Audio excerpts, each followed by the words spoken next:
Visit Sailrite.com for all your project supplies, tools, and instructions. Hi, I'm Eric Grant from Sailrite. The purpose of this video is to show how the HandyPress works with the press and snap dies. Now we're only going to show one die for the press and snap, and that's the die to install twist lock fastener studs.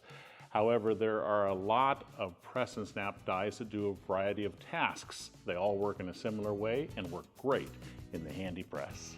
Before we get started, you need to know that the HandyPress may just be the best hand press ever made.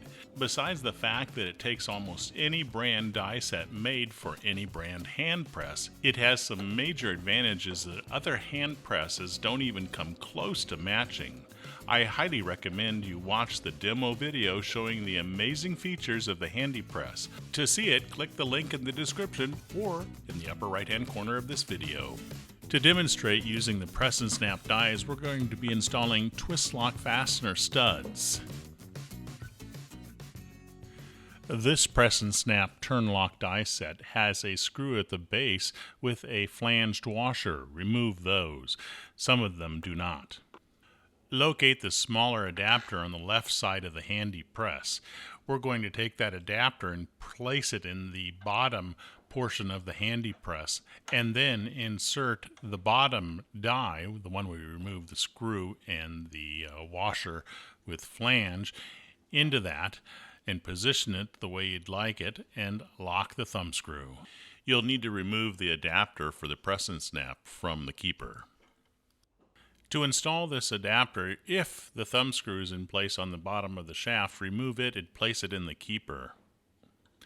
Now we can thread the upper adapter for press and snap onto the vertical shaft. The bottom of the vertical shaft has threads that this will thread onto beautifully. Thread it all the way to the top. The upper die can be slid onto that post with O-ring. It should snap over the O-ring and hold itself in place. Not all press and snap dies have a set screw. This one does, so we'll use our Phillips screwdriver and lock that set screw onto the post. Depress the lever of the HandyPress until the vertical shaft is all the way down. Now we're going to release that lever and we're going to adjust the upper shaft by rotating it, in this situation, down. The objective is to lower or raise the shaft until the two dies come in contact with each other when you depress the lever of the HandyPress. Keep making adjustments until they touch. With the lever depressed so it's horizontal or slightly downward, that should be the sweet spot when the dies touch. Dies should be orientated correctly. Now insert the twist lock back plate for barrel stud into the upper die. The O-ring will help hold it in place. Then in the bottom die, insert the twist lock with barrel.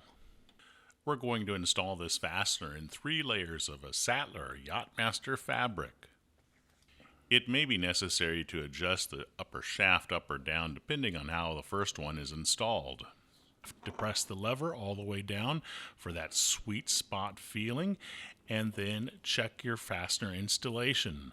Looks like this one is installed perfectly. No adjustment is needed, so we can continue to install twist lock fasteners as fast as we can load the upper and the lower die.